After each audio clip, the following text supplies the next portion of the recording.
Una po sa ating mga balita, ipagpapatuloy ngayong araw ng Bicameral Conference Committee ang pagtalakay sa panukalang pondo ng Department of Public Works and Highways sa susunod na taon. Ito'y matapos mauwi sa mainit na diskusyon ang hiling ng DPWH na maibalik ang bahagi ng tinapyas sa kanilang pondo dahil sa pagbabago ng presyo ng mga materyales. Ang mga kaganapan niyan kahapon, balikan natin sa sentro ng balita ni Luisa Erispe. Naging mainit agad ang sagutan ng Senado at Kamara simula pa lang ng ikalawang araw ng BICAM meeting. Ang pinagmula ng diskusyon, gusto ng House panel makaupo si DPWH Secretary Vince Dizon sa BICAM para ipaliwanag ang hiling niya na ibalik ang tinapyas sa kanilang pondo ng Senado na 45 billion pesos.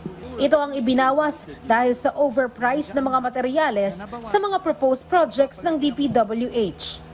Ang sinasabi lang po natin, pakinggan po natin si Sec. Vince para po maipaliwanag niya na kung ngayon pa lang kakaltasin na maraming mga projects na hindi mai-implement. Sinubukang umangal ng mga senador. Bakit po natin ipapatawag ang Secretary po ng Department of Public Works and Highways? And when in fact this is a bicameral conference committee, we might be creating a precedent na baka hindi na po tayo matapos na tuwing pag meron po tayong pagdidiskusyonan, kailangan po natin ipatawag lagi ang Secretary para magpaliwanag. Pero napagbigyan pa rin si Dizon. Pinaliwanag niya kailangang maibalik ang pondo. Kung hindi, nasa 10,000 proyekto ang posibleng maapektuhan o hindi magawa ng DPWH. Yung pong binawas na 45 billion approximately, ibalik po ulit para po ma-implement po ito ng tama. Git pa ni Dizon, iba-iba kasi ang presyo ng mga materyales depende sa rehiyon. Kaya kung ang pagbabasihan ng lahat ng proyekto sa bansa ay ang Construction Materials Price Data o CMPD, may kulang na pondo sa ibang proyekto.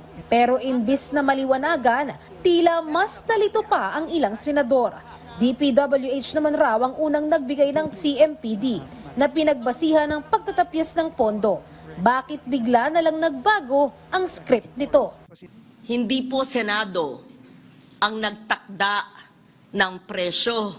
Lahat po ng nakalap naming impormasyon ay ayon sa Department of Public Works and Highways.